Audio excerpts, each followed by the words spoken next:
नमस्ते दोस्तों, मैं Sumit Swarnkar, founder of true and fair accounting solution. आज आपके साथ लेकर आया हूँ एक बहुत ही इम्पोर्टेंट जीएसटी अपडेट, जो कि हमारा क्यूआरएमपी स्कीम। दोस्तों, बहुत सारे लोगों में, स्पेशली बहुत सारे बिजनेसमैन में, और हम ये भी कह सकते हैं कि बहुत सारे जो हमारे प्रोफेशनल्स हैं, चाहे वो सीएस हों या टैक्स एडवोकेट्स हों, उन सबके बीच में कुछ एक कंफ्यूजन बहुत क्रिएट हो गया है कि आखिर ये क्यूआरएमपी स्कीम है क्या। तो टैक्स पेयर को आसानी हो ये सोचकर गवर्नमेंट लेकर आई थी ये अपडेट, बट अभी ये देखा जा रहा है कि लोगों को इसमें दिक्कत का सामना करना पड़ रहा है। तो आप सारे लोगों का जो क्वेश्चंस है, वो गवर्नमेंट ट्राई कर रही थी उसके आंसर देने का, जिसके ऊपर गवर्नमेंट ने रिलीज किया है फ्रीक्वेंटली आस्क्ड क्वेश्चंस। हमारा आज का वीडियो कंप्लीटली उसके ऊपर बेस्ड है, जहां पर हम डिस्कस करेंगे कि जो बहुत सारे टैक्स पेयर्स थे जिसका डाउट था रिगार्डिंग क्यूआरएमपी स्कीम, वो हम यहाँ पर आज इस वीडियो में डिस्कस करने वाले हैं, बहुत सारे लोगों का। तो देखिए दोस्तों, कि अगर आप एक बिजनेसमैन हैं और आप वरीड है कि ये क्यूआरएमपी स्कीम जो जीएसटी में आई है, ये आपके बिजनेस में कैसे इफेक्ट करेगी, या फिर आपको ये लग रहा है कि आपको जो अकाउंटिंग सॉफ्टवेयर है पुराना वाला, वो अभी तक क्यूआरएमपी स्कीम के हिसाब से अपडेट नहीं है, तो अब हम अपना क्यूआरएमपी स्कीम में जीएसटी का डेटा कैसे फीड करें। अगर ये सब भी आपकी प्रॉब्लम है, तो दोस्तों बने रहिएगा हमारे इस वीडियो में। आपके सारे के सारे क्वेश्चंस के आंसर आपको इस वीडियो में मिलने वाला है। एंड स्पेशली आपका जो प्रॉब्लम है, वो आपको मिलेगा हमारा पॉइंट नंबर 7 में। आगे बढ़ने से पहले एक रिक्वेस्ट है कि वीडियो को स्किप ना कीजिएगा, क्योंकि बहुत सारे इंपॉर्टेंट बातें आज हम डिस्कस करने वाले हैं। अगर आप इसको स्किप कर देते हो तो हो सकता है कि आप बहुत सारी इंपॉर्टेंट चीजों को मिस कर दो। तो चलिए आगे बढ़ते हैं हमारे आज के इस सेशन में। तो पहला हमारा देखिए, कि पहला क्वेश्चन है कि what is QRMP scheme. QRMP scheme है क्या और उसके क्या बेनिफिट है। तो आपको बता दूं मैं, क्यूआरएमपी मतलब क्वार्टरली रिटर्न मंथली पेमेंट। देख पा रहे हैं आप, क्वार्टरली रिटर्न मंथली पेमेंट। जी हाँ, ये क्या है, ये एक स्कीम है किस चीज के लिए, to simplify compliance for small tax payer. Government कहती है कि जो स्मॉल टैक्स पेयर है, जिनको जीएसटी में बहुत ज्यादा दिक्कतों का सामना करना पड़ता था, हम उनके कंप्लायंस को कम करना चाहते हैं, इसलिए गवर्नमेंट लेकर आई है क्यूआरएमपी स्कीम।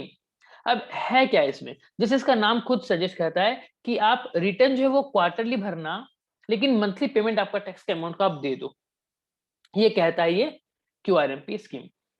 अब ये किसके लिए है, ये है उन टैक्स पेयर के लिए जिनका एग्रीगेट टर्नओवर पैन लेवल पे, आपको पता होगा जीएसटी जो हमको एक नया नंबर मिलता है, जीएसटी का नंबर, वो हमारे पैन कार्ड से लिंक होता है। तो एक पैन कार्ड से जितने भी जीएसटी हैं उसको देखा जाएगा। अगर उस पर्टिकुलर पर्सन का सारा बिजनेस का सारा टर्नओवर, एग्रीगेट टर्नओवर 5 करोड़ तक का है, तो वो पर्टिकुलर पर्सन कैन ऑप्ट, अगर वो चाहे तो वो ऑप्ट कर सकता है क्या, quarterly GSTR 1 and 3B filing. पहले जैसे हर महीना फाइल करना पड़ता था जीएसटीआर 1 और जीएसटीआर 3B, अब अगर वो पर्सन चाहे तो क्वार्टरली ऑप्ट कर सकता है। कौन कर सकता है, वो टैक्स पेयर कर सकता है जिसका एग्रीगेट टर्नओवर 5 करोड़ तक का था। अब वो पेमेंट कैसे करेगा, payment can be made in the first 2 months, जो पहले 2 महीने क्वार्टर के। मान लीजिए अगर हम एक एग्जांपल लें, अप्रैल मई जून, इस क्वार्टर में जो पहला 2 महीना है, इन 2 महीने में पैसा कैसे पेमेंट करेगा, वो एक स्पेशल सिंपल चालान होगा। चालान का नाम है आपका फॉर्म जीएसटी PMT 06, ये उस चालान का नाम है। इस चालान के थ्रू वो पर्टिकुलर पर्सन जो टैक्स पेयर है, वो अपना टैक्स का पैसा गवर्नमेंट में जमा करेगा। कितना पैसा करेगा, कैसे करेगा, कैसे उसको कैलकुलेट करें, ये सारी की सारी बातें आगे हमारे सेशन में हम डिस्कस करने वाले हैं। अब आगे देखिए, ये जो एक सिस्टम है क्यूआरएमपी, ये एक ऐसा सिस्टम है जो कि quarterly frequency to small tax payer automatically, इसने क्या किया कि जो छोटे टैक्स पेयर थे उनको इसने ऑटोमेटिकली कन्वर्ट करवा दिया क्यूआरएमपी स्कीम में, कि अब आप क्वार्टरली अपना रिटर्न फाइल करो और हर महीने टैक्स का पेमेंट करो। तो बहुत सारे लोगों को इसमें दिक्कत जा रही थी, उनका ये क्वेश्चन था कि हम तो ऑप्ट नहीं करना चाहते थे, फिर भी हम इसमें ऑप्ट कर गए, तो हम क्या करें। तो इसका भी हम आगे हमारे इस वीडियो में डिस्कस करेंगे कि क्या क्या उपाय है, जिन उपाय को यूज करके आप क्यूआरएमपी स्कीम से चाहो तो निकल सकते हो। तो चलिए आगे बढ़ते हैं। दूसरा क्वेश्चन आपका आ जाता है कि why have I been assigned quarterly filing without opting for the same. भैया मैंने तो क्यूआरएमपी कभी ऑप्ट किया ही नहीं, मुझे तो कुछ पता ही नहीं था, तो ऑटोमेटिक मुझे इसमें क्यों डाल दिया गया। तो गवर्नमेंट क्या कहती है, गवर्नमेंट कहती है यहाँ पर कि भैया ये जो जीएसटी सिस्टम है ना, इसने आपको ऑटोमेटिकली असाइन कर दिया, ऑटोमेटिकली असाइन कर दिया आपको क्या, quarterly frequency to the eligible tax payer. मतलब क्या, इसने जो क्यूआरएमपी किया है ना, ये इसने ऑटोमेटिक कर दिया आपका क्या, अगर आप छोटे स्मॉल टैक्स पेयर हो तो वो ध्यान रखते हुए इसने कर दिया। कैसे किया वो भी आगे देखेंगे। और होने के बाद इसने क्या किया, सारे टैक्स पेयर को इसने इन्फॉर्म कर दिया कि भैया आपका जो है अभी क्यूआरएमपी में आप आ चुके हो, आपको हमने ईमेल भी किया है और आपको हमने एसएमएस भी किया है, ऐसे गवर्नमेंट कहती है।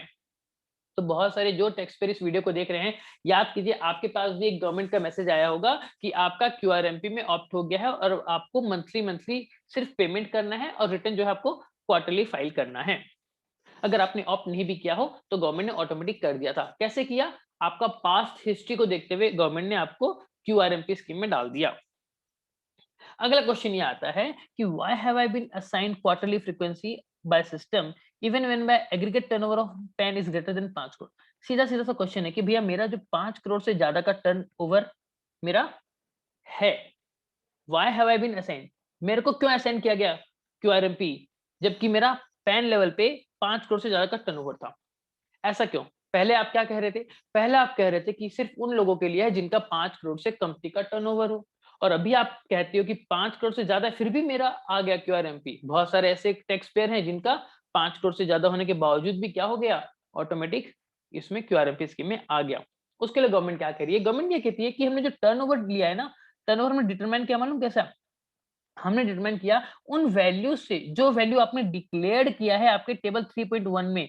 कौन सा टेबल 3.1, जब आप अपना जीएसटी 3B फाइल करते हैं उसमें टेबल नंबर 3.1 में आप अपनी वैल्यू डिक्लेयर करते हैं, तो उस वैल्यू को ध्यान में रखते हुए हमने आपका टर्नओवर को फिक्स किया है।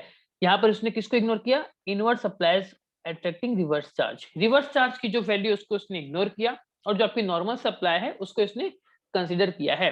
कौन से साल का, फाइनेंशियल ईयर 1920, मतलब आपका पिछला साल जो था उसका टर्नओवर देखा गया है आपके एग्रीगेट टर्नओवर 5 करोड़ वाले टर्नओवर को कैलकुलेट करने के लिए। अब उसमें क्या होता है कभी कभी कि कुछ कुछ कंपोनेंट आपके टर्नओवर के, जैसे आपका एग्जेम्प्टेड हो गया आइटम या आपका नॉन जीएसटी वाले टर्नओवर जो है, जो कि आपने डिक्लेयर नहीं किया, बस not declared by tax payer, ठीक है, या फिर आपने डिक्लेयर किया है वो आपका नेक्स्ट फाइनेंशियल ईयर में किया है, तो ऐसा अगर कुछ सर्कमस्टेंस होता है तो इससे क्या होता है, आपका जो टर्नओवर है वो ऑटोमेटिक क्या हो जाता है, वो कम कंसिडर किया जाता है, तो ऑटोमेटिक वो क्या हो जाता है, आपका 5 करोड़ से कम हो जाता है। तो क्योंकि 5 करोड़ से कम हो गया आपका एग्रीगेट टर्नओवर, तो ऑटोमेटिक गवर्नमेंट जीएसटी सिस्टम ने आपको क्या किया, क्यूआरएमपी स्कीम में स्विच करवा दिया। अब इसमें गवर्नमेंट ये कहती है कि अगर वो लोग चाहें तो such tax payers are advise to opt out, हम उसको एडवाइस करें कि आप उसको ऑप्ट आउट कर जाओ। कौन से क्वार्टर के लिए, for the quarter April May June 21 by 30 April 2021, आने वाले नेक्स्ट फाइनेंशियल ईयर के लिए जो आपका पहला पहला क्वार्टर होगा उसमें आप इस स्कीम से हट जाओ। कब तक अप्लाई कर सकते हो आप, 30 अप्रैल 2021 तक आप चाहो तो उसको ऑप्ट आउट कर सकते हो और दोबारा से आप रेगुलर मंथली वाले स्कीम में आ सकते हो। कैसे ऑप्ट आउट करेंगे, कहां पर जाएं, किसको बोले, ये सब भी हम हमारी इस वीडियो में अभी आगे कुछ देर में डिस्कस करने वाले हैं, तो इसलिए प्लीज वीडियो में बने रहिएगा। और दोस्तों एक छोटी सी रिक्वेस्ट है, अगर वीडियो आपको लग रहा है कि आपके या आपके बहुत सारे टैक्स पेयर के या आपके बहुत सारे प्रोफेशनल्स के काम आ सकता है, कुछ भी इसका कंटेंट अगर आपको अच्छा लगा तो इसको शेयर करने से ना झिझकें ताकि उनको भी हेल्प मिल सके। चलिए आगे बढ़ते हैं। नेक्स्ट क्वेश्चन ये आपका आ जाता है कि मेरा टर्नओवर जो है वो आपका 5 करोड़ तक है, why have I been assigned monthly frequency. कभी कभी किस किस टैक्स पेयर का मंथली फ्रीक्वेंसी उसका हो गया है, उसका क्यूआरएमपी नहीं हुआ, जबकि उसका एग्रीगेट टर्नओवर 5 करोड़ से कम ही था। वैसे लोग पूछ रहे कि भैया मेरा कैसे हो गया, क्योंकि गवर्नमेंट पहले क्या कह रही थी, गवर्नमेंट पहले कह रही थी कि 5 करोड़ तक का अगर आपका टर्नओवर होता है तो ही आपको क्यूआरएमपी मिलेगा, लेकिन कुछ कुछ टैक्स पेयर का क्या हो गया, उसको 5 करोड़ से कम का टर्नओवर होने के बावजूद भी मंथली स्कीम में जाना पड़ा, उसका क्यूआरएमपी स्कीम उसको नहीं मिला। तो ये क्या हो गया, सेम वही आंसर होगा हमारा। गवर्नमेंट क्या कह रही है, गवर्नमेंट कह रही है कि सिस्टम ने क्या कंसिडर किया, जो आपका एग्रीगेट टर्नओवर कंसिडर किया है वो आपका जो फाइलिंग स्टेटस है 3B का for the month of October 20, अक्टूबर 20 तक का उसने आपका देखा कि आपका क्या फाइलिंग स्टेटस था, ठीक है। The system consider the aggregate turnover of the tax pair and the filing status of form GST 3B for the month of October 20, उसने अक्टूबर 20 का आपका स्टेटस देखा कि आपका जीएसटी 3B का क्या स्टेटस है। And if the said GST 3B मतलब अक्टूबर का वाज नॉट फाइल टिल 30 नवंबर, अगर आपने अक्टूबर का रिटर्न जीएसटी 3B 30 नवंबर तक अगर आपने फाइल नहीं किया, तो इसने क्या किया, the tax payer were assigned to monthly frequency, तो उसको इसने मंथली में डाल दिया है। And the system allows the tax payer to opt for QRMP scheme only if the last applicable return in Form 3B whose due date is over is filed। System आपको QRMP में तभी जाने दे रहा है जब आपका जो लास्ट GST 3B बनता है वो आपने फाइल कर दिया हो। तो इस पर्टिकुलर चीज को समझने के लिए चलेगा, अभी एक एग्जांपल लेते हैं ताकि हमको समझ में आए कि कब हम इसको ऑप्ट कर सकते हैं, कब नहीं कर सकते। पहला एग्जांपल लेते हैं। मान लीजिए कि एक टैक्स पेयर है, he is trying to opt for QRMP scheme, वो QRMP स्कीम में जाना चाहता है। कब जा रहा है, 25 फरवरी 2021। तो देखिए, अगर 25 फरवरी 2021 को अगर जाना चाह रहा है तो फरवरी 25 के पहले आपका कौन से महीने का GST 3B फाइल करने का डेट आ गया होगा, ये आ गया होगा आपका जनवरी 2021 का जो मंथ है, इस मंथ का 3B फाइल करने का टाइम आ गया होगा। तो आगे क्या कह रहा है ये कि हम इस पर्सन को आने वाले नेक्स्ट क्वार्टर के लिए, दैट इज अप्रैल मई जून 2021 के लिए हम इसको QRMP देंगे, हम इसको अलाउ करेंगे, लेकिन कब करेंगे, ओनली इफ, तभी करेंगे जब आपका 3B जनवरी महीने का फाइल हो चुका होगा 25 फरवरी तक। आई होप आपको बात समझ में आ गई होगी। फिर इसी को एग्जांपल को और लेते हैं कि मान लीजिए उसने क्या किया, if the tax payer is trying to opt out for QRMP scheme on 19 February. अब GST 3B की डेट क्या है, 20 तारीख है, तो 20 तारीख के पहले ये अभी अप्लाई कर रहा है 19 तारीख को, तो ये क्या दिखा जाएगा, तब दिसंबर महीने का रिटर्न दिखा जाएगा। अगर जनवरी का फाइल हो गया था तो बहुत बढ़िया, अगर नहीं हुआ है तो दिसंबर का रिटर्न दिखा जाएगा। तो क्या कह रहा है कि for quarter April to June 21 में जाने के लिए अगर दिसंबर का फाइल हो गया होगा तब भी हम उसको अलाउड कर देंगे, कब, जब वो ड्यू डेट के पहले अप्लाई कर रहा है। समझ में आया आपको? चलिए आगे बढ़ते हैं। आपका कुछ भी डाउट होगा आप नीचे कमेंट सेक्शन में हमको लिख सकते हैं, हम कोशिश करेंगे उसका जल्द से जल्द आंसर देने के लिए। नेक्स्ट जो आपका क्वेश्चन आता है गवर्नमेंट मतलब लोगों का, टैक्स पेयर का, वो कहता है कि I want to opt out, भैया मैं बाहर जाना चाहता हूँ QRMP से, लेकिन जो पोर्टल है ना वो मुझे अलाउ नहीं कर रहा। कौन से क्वार्टर के लिए, जनवरी फरवरी मार्च, क्योंकि मैं ऑटोमेटिक इसमें आ गया। अब बहुत सारे दोस्तों मैं आपको बता दूं कि हमारे पास बहुत सारे लोगों की एक क्वेरी आई जिनका यही प्रॉब्लम था कि सर हम तो ऑटोमेटिक QRMP में आ गए जबकि हम उसमें नहीं जाना चाहते थे, हम क्या करें। तो एक्चुअली क्या होता है ना कि वे लोग पूरे अपडेट नहीं थे गवर्नमेंट की डेट्स के साथ। गवर्नमेंट ने एक पर्टिकुलर एक डेट ओपन की थी, उस डेट तक 31 जनवरी तक गवर्नमेंट ने हमको एक मौका दिया था कि आप लोग 31 जनवरी 2021 इस डेट तक आप चाहो तो अपना आपको चूज कर सकते हो कि आप कौन सी स्कीम में जाना चाहते हो, आप QRMP में रहना चाहते हो कि नहीं रहना चाहते हो। गवर्नमेंट ने ये डेट ओपन करके रखी थी, बट मैक्सिमम लोगों ने इसको इग्नोर कर दिया, उन्होंने ध्यान दिया ही नहीं। तो खैर क्यों हुआ वो देखिए। The last date to choose for the quarter of Jan to March 21 was 31st January 2021। 31 January last date थी, अगर आपको ऑप्ट करना था तो आप उस डेट में ऑप्ट कर सकते थे, लेकिन 31 जनवरी 2021 के बाद आप इसको चेंज नहीं कर सकते, you can not change the date. अब जब आप QRMP में आ चुके हो अब आपको तो आना पड़ेगा, हमने आपको डेट दिया था निकलने का, आप नहीं निकले।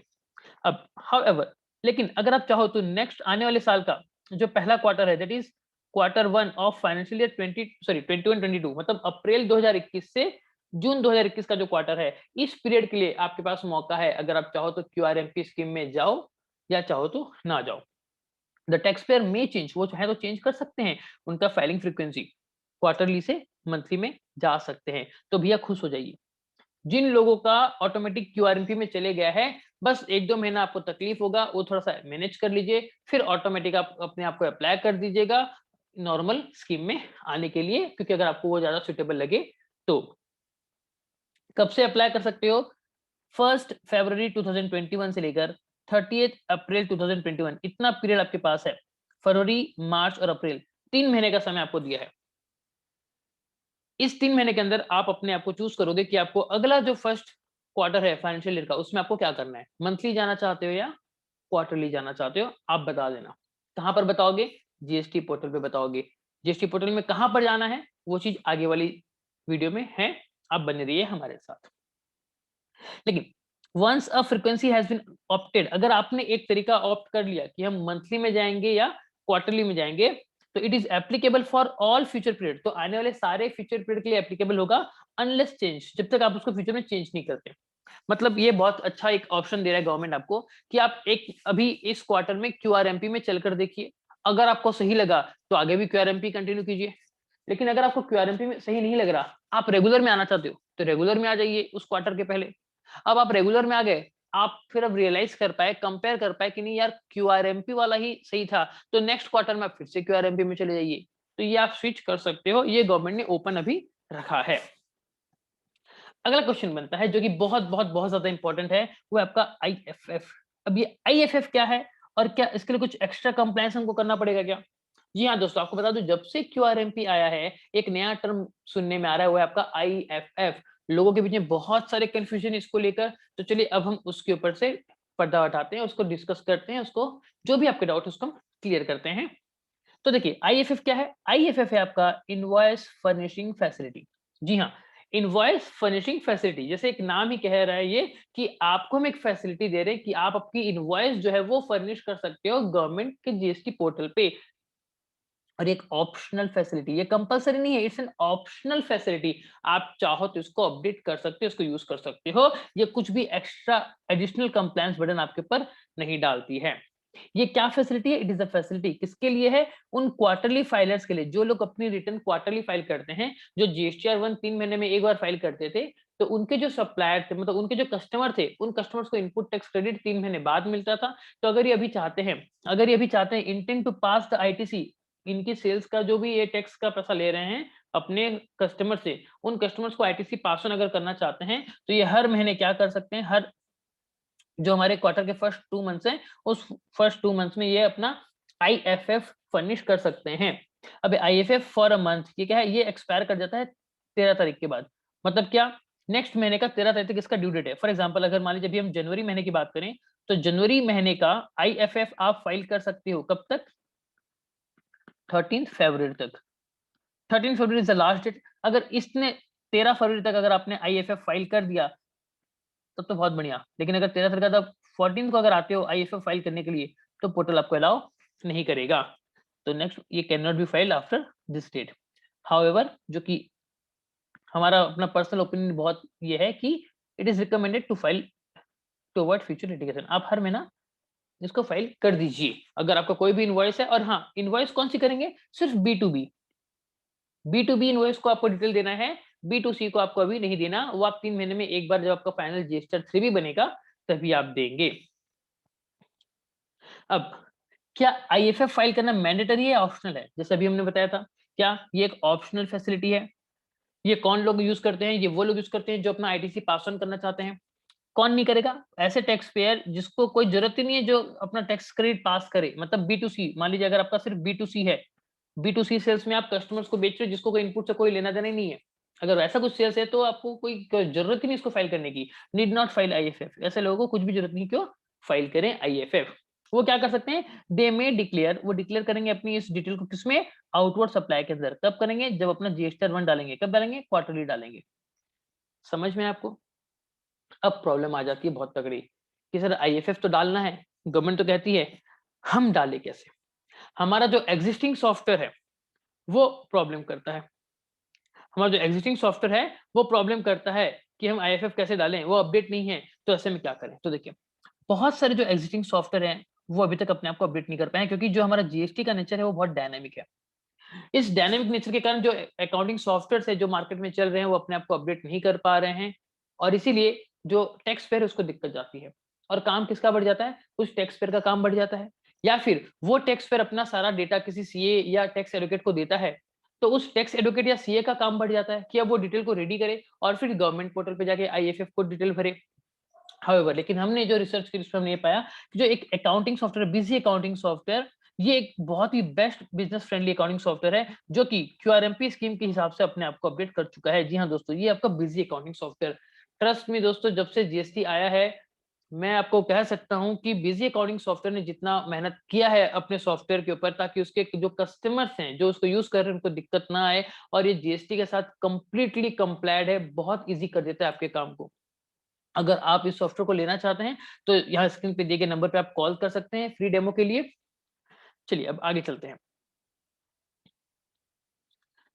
अब आता है कि हम पेमेंट कैसे करेंगे। आपने कहा कि मंथली पेमेंट करना है, तो हम अपना पेमेंट कैसे करेंगे first 2 month of the quarter, जैसे नॉर्मल 3 महीने जब खत्म हो जाएँगे तब तो हम नॉर्मल रिटर्न भरेंगे। नॉर्मल रिटर्न 3 भी जब भरेंगे तो फाइनल टैक्स का अमाउंट देना ही देना है। लेकिन जो मंथली पेमेंट करना है वो हम कैसे करेंगे? तो पेमेंट जो है आप 2 तरीके से कर सकते हो, एनी ऑफ द 2 मेथड आप कर सकते हो। पहला मेथड आपका आता है फिक्स्ड सम मेथड। जी हाँ, फिक्स्ड सम मेथड। इसमें क्या होता है, जो हमारा जीएसटी पोर्टल है वो ऑटोमेटिक एक तो प्री फिल एक चालान जनरेट कर देता है और इसे हम कहते हैं 35% चालान। ऑटोमेटिक, आपको कुछ नहीं करना, आपको खाली बताना है कि आप फिक्स सम मेथड में जाना चाहते हो। जीएसटी पोर्टल क्या करेगा, वो ऑटोमेटिक एक चालान जनरेट कर देगा, उसमें जितने पैसे रहेंगे उतने पैसे आपको भर देने हैं। अब क्वेश्चन आपका आ रहा होगा कि ये फिक्स सम मेथड में पैसे कैसे निकालते होंगे? अब मान लो अगर जीएसटी पोर्टल निकाल दिया लाख रुपए पेमेंट करो, तो हम कैसे करेंगे? मान लो जीएसटी पोर्टल का चालान ऑटोमेटिक निकाल दिया 1 करोड़ टैक्स पेमेंट करो, तो कैसे करें? ऐसे नहीं है। ये किस तरीके से काम करेगा, वो हम नेक्स्ट स्लाइड में उसको डिस्कस करने वाले हैं। दूसरा मेथड समझिए, हम जीएसटी का जो पेमेंट करेंगे क्यूआरएमपी में, दूसरा मेथड है आपका सेल्फ असेसमेंट मेथड। जी हाँ, ये बहुत ही सिंपल है, जैसे आज तक हम जीएसटी में करते आते थे। आप अपना नॉर्मल महीने का जो आउटपुट लायबिलिटी है उसको चेक कर लो, उसको कंपेयर कर लो, आपका जो इनपुट टैक्स अवेलेबल है आपके पास उससे कंपेयर कर लो, दोनों को ऑफसेट करने के बाद जो बैलेंस बचता है आप उसको पेमेंट कर दीजिए। यहाँ पर बोला कि एक्चुअल टैक्स का आपको जो पेमेंट करना है, आपको आपका इनवर्ड में जो आपका इनपुट टैक्स क्रेडिट है वो, और आउटपुट में जो आपको टैक्स देना है वो, दोनों को आपस में एडजस्ट करके आप जो नॉर्मल टैक्स बनता है उतना आप पेमेंट कर दो।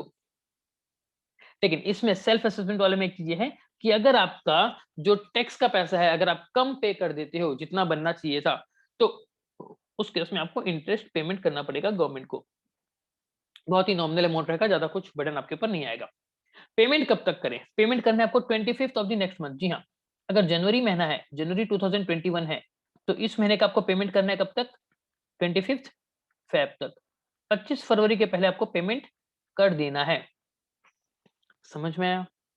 चलिए आगे बढ़ते हैं। अगला क्वेश्चन ये आता है कि ये सर फिक्स सम मेथड क्या है? What is fix sum method, क्या है बताइए? तो देखिए, जो टैक्स पेयर है उसको पे करना है एक सिस्टम जनरेटेड चालान के थ्रू, जिसे हम कहते हैं 35% चालान हम कहते हैं। कब कब पेमेंट करेगा? फर्स्ट 2 महीने में, first 2 month of the quarter में ये सिस्टम जनरेटेड चालान यूज करके पेमेंट करेगा। उसके बाद नॉर्मल आपका जीएसटी में पेमेंट करेगा। अगर आप फिक्स सम मेथड अगर चूज करते हो और आपका कुछ भी इनपुट टैक्स क्रेडिट नहीं है, तो आपको कुछ भी एक्स्ट्रा कंप्लायंसेस नहीं करना, नो अदर कंप्लायंस। सिर्फ और सिर्फ क्या करना है आपको, जितना चालान जनरेट किया, सिस्टम जनरेट चालान में जितना पैसा आया, बस उतना पेमेंट करो और आगे बढ़ो, कुछ भी नहीं करना। तो एक प्रकार से देखा जाए तो एक क्लाइंट जो टैक्स पेयर है, गवर्नमेंट चाह रही है कि उसका काम आसान हो। But to be very honest, 100% ये बहुत ईज़ी नहीं हो रहा है बिज़नेसमैन के लिए या टैक्स पेयर के लिए हम बोल सकते हैं। गवर्नमेंट कोशिश तो कर रही है बट समहाउ कहीं न कहीं कुछ लूपहोल्स रह जा रहे हैं, जो पूरे यूज़र फ्रेंडली नहीं हो पा रहे हैं। और इन्हीं सब चीज़ों के लिए जो लोग हैं बहुत सारे, वो अब गवर्नमेंट से बहुत नाराज़ हो रखे हैं और जगह-जगह पे वो लोग क्या कर रहे हैं, स्ट्राइक भी कर रहे हैं। चलिए खैर आगे देखते हैं कि जो 35% चालान आपने कहा, ये बनता कैसे है? इसका कंप्यूट कैसे करेंगे? हमने पहले क्या देखा कि फिक्स सम मेथड में जीएसटी पोर्टल ऑटोमेटिक एक चालान बना देगा, उसमें जितने पैसे आएंगे आपको भरने पड़ेंगे। तो आपको पता तो होना चाहिए कि जितने पैसे आएंगे वो जितने पैसे कैसे कैलकुलेट हो रहे हैं। तो देखिए, तो 35% challan is calculated by either of the following, कोई भी इन दो मेथड में से वो हो सकता है, कोई एक मेथड।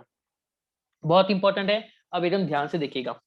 पहला मेथड है मेथड ए, जो आपका जीएसटी और भी आप मंथली फाइल करते थे मान लीजिए, तो उस केस में अभी आप क्यूआरएमपी में आ गए हैं, तो क्या होगा, 100% of the amount paid as tax from electronic cash ledger in their GST return for the last month of the immediately preceding quarter। जी हाँ, लास्ट एक दिन जो आपने GST में जो टैक्स का पेमेंट किया था, और कहां से किया था, कैश लेजर से, मतलब आपने कैश पेमेंट किया था, तो जितना किया था वही 100% आपको देना पड़ेगा।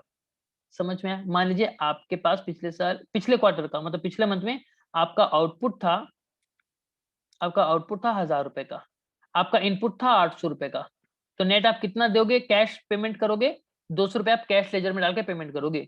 तो अगर पिछले क्वार्टर में आपने 200 रुपए अगर पेमेंट किया था, तो इसका 100% मतलब इस महीने भी आप क्या करोगे, पूरा का पूरा 200 रुपए आप पेमेंट करोगे। किसमें? उस चालान के थ्रू। तो आपका जो चालान है वो 200 रुपए का चालान बना के आपको देगा और आपको पेमेंट करना पड़ेगा। या फिर अगर आप मान लीजिए मेथड बी, अगर आपका क्वार्टरली जीएसटी भी था, तो उस केस में 35% ऑफ द अमाउंट पेड, आपका जो पिछला क्वार्टर था, पिछला क्वार्टर का आपने जो लास्ट में जो जीएसटी भरा था, उसमें कैश लेजर से जितना पेमेंट गया था उसका 35% आपको पेमेंट करना पड़ेगा। मतलब एग्जाम्पल के तौर पे मान लीजिए पिछले क्वार्टर में आपने 1000 रुपए पेमेंट किए थे, तो इस 1000 रुपए का 35% यानी कि 350 रुपीज आपको इस वाले मंथ में, मतलब अप्रैल पहले महीने में, अगर मैं अप्रैल मई जून का क्वार्टर लूं तो अप्रैल महीने में इस 1000 का 35% यानी कि 350 रुपए आपको पेमेंट करना पड़ेगा। समझ में आ गया? आगे बढ़ते हैं एक और एग्जांपल लेकर, जो आपको और इजीली समझ में आएगा। तो जैसे कि क्यूआरएमपी स्कीम जो है ये अभी भी इंट्रोड्यूस हुई है जनवरी 2021 से। आपको बता दूं ये 01/01/2021 तब से ये एप्लीकेबल हुई है। तो इसके पहले तो सारे के सारे टैक्स पेड जो थे वो क्या थे, वो दिसंबर तक जो भी थे वो सारे सारे मंथली फाइलर थे। तो इसीलिए जो 35% चालान अभी के टाइम में बनेगा वो क्या बनेगा, वो आपका 100% of the amount paid as tax. आपने जस्ट लास्ट दिसंबर महीने में जो 3B भरा था आपने, उसमें जो आपने टैक्स का पेमेंट किया था उसका 100% टैक्स कैसे पेमेंट किया था, कैश से जो पेमेंट किया था उतना का उतना आपका चालान बनने वाला है। तो यहाँ पर थोड़ी सी हार्डशिप हो रही है टैक्स पेयर के साथ।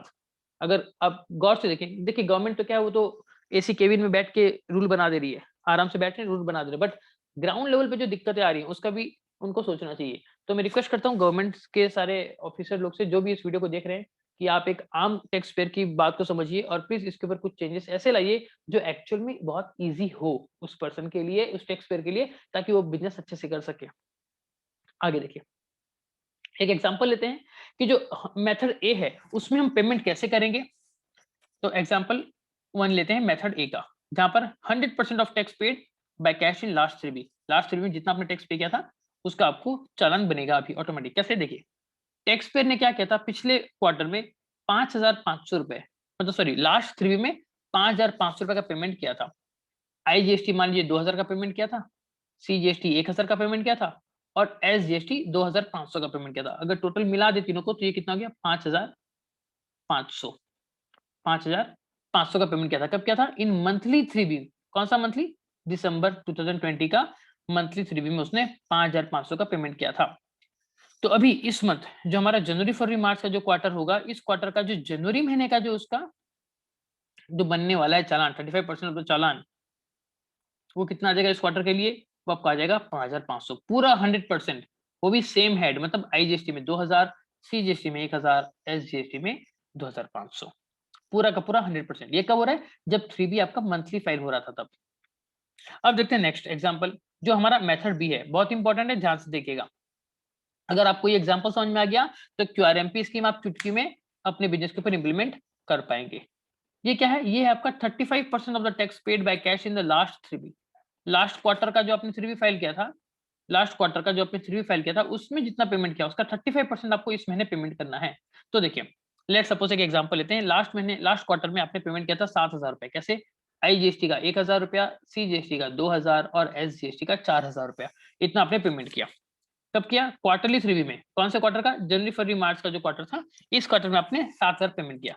तो अभी आपका जो अप्रैल मई जून का जो क्वार्टर आएगा उस क्वार्टर में फिक्स्ड सम मेथड के तहत आप कितना पेमेंट करोगे, आप 35% पेमेंट करोगे। कितना, ओरिजिनल का जो आपका आपने पेमेंट किया था उसका 35%। तो आईजीएसटी आपने 1000 पे जो पेमेंट किया था उसका 35% कितना हो गया, 350 आप पेमेंट करोगे।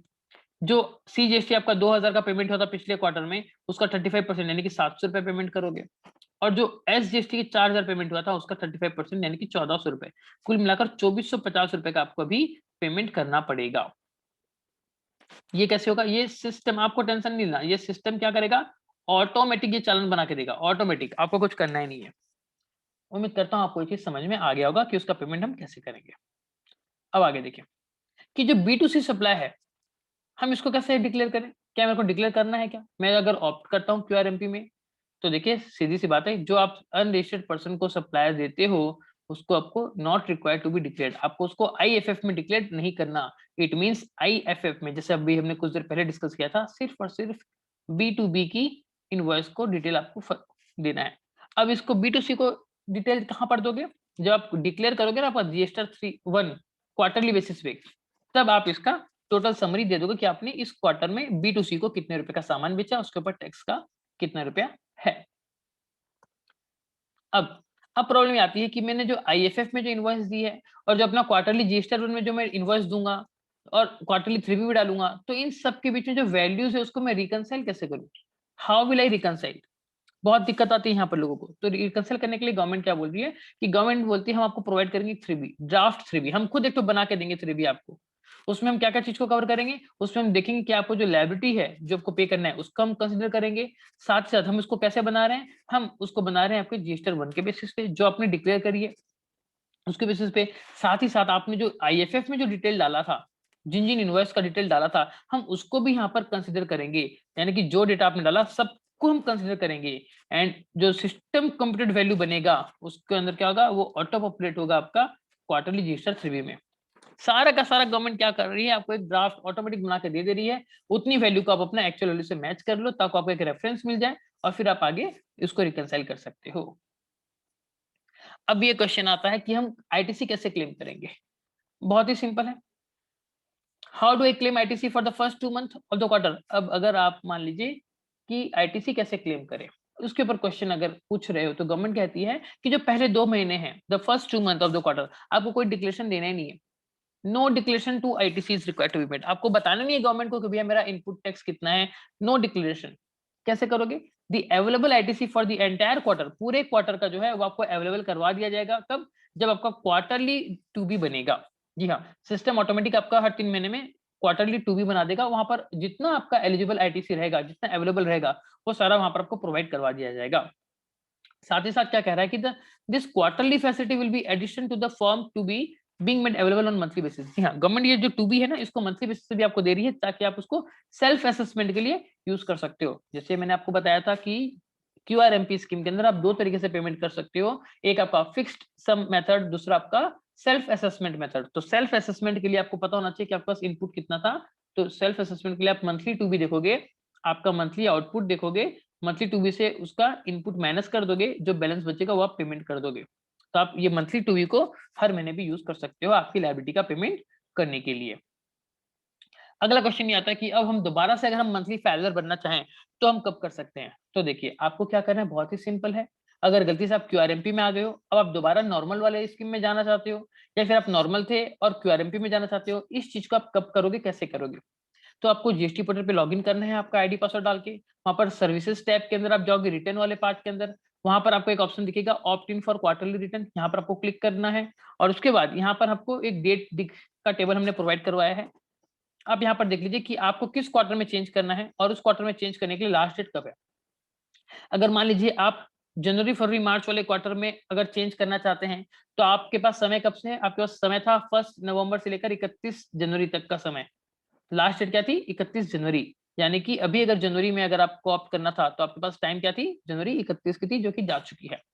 अगर मान लीजिए नेक्स्ट जो क्वार्टर आ रहा है, अप्रैल में जून का जो क्वार्टर आ रहा है, आप चाहते हैं कि इस महीने में आपको QRMP स्कीम को ऑप्ट आउट करना है, QRMP को ऑप्ट आउट करना है, तो आप कब से कब तक कर सकते हो, आप कर सकते हो फरवरी मार्च अप्रैल, ये 3 महीना जो समय है, इस 3 महीने में कभी भी आप पोर्टल पे इस वाले पार्ट पे जाओगे और अपने आप को ऑप्ट आउट कर लोगे। लास्ट डेट क्या हो गई, 30 अप्रैल। सिमिलरली जुलाई से सितंबर का अगर क्वार्टर है तो आपके पास टाइम कब से कब तक है, 1 मई से 31 जुलाई तक का डेट है उसको चेंज करने के लिए। लास्ट डेट आपकी 31 जुलाई। और अगर अक्टूबर नवंबर दिसंबर वाला क्वार्टर है तो आपके पास टाइम कब से कब तक है चेंज करने के लिए, 1 अगस्त से लेकर 31 अक्टूबर तक। लास्ट डेट आपकी है 31 अक्टूबर। आई होप आपको ये बात समझ में आई होगी। तो अधिक जानकारी के लिए अगर आप चाहते हो तो ये जो नोटिफिकेशन है गवर्नमेंट की, आप यहाँ रेफर कर सकते हो, जो सर्कुलर है वो रेफर कर सकते हो। हमारा आज का डिस्कशन भी इन्हीं नोटिफिकेशन के ऊपर आधारित है और हमने जो गवर्नमेंट के द्वारा जो FAQs रिलीज किए थे उन सबको यहाँ पर कवर किया है। इसके बावजूद भी अगर आपको कुछ डाउट है तो आप हमें पूछ सकते हैं। उम्मीद करता हूँ आपको आज का वीडियो बहुत अच्छा लगा होगा, QRMP स्कीम का सारा डाउट आपका क्लियर हो गया होगा। सो दोस्तों, ऑल द बेस्ट, अपने बिजनेस के सारे कंप्लायंस अच्छे से कीजिए। कुछ भी डाउट हो तो आप हमको कांटेक्ट कर सकते हैं। वीडियो देखने के लिए धन्यवाद। प्लीज लाइक करें, चैनल को सब्सक्राइब करें और बेल आइकन दबाना ना भूलें। Thank you. जय हिंद, जय भारत।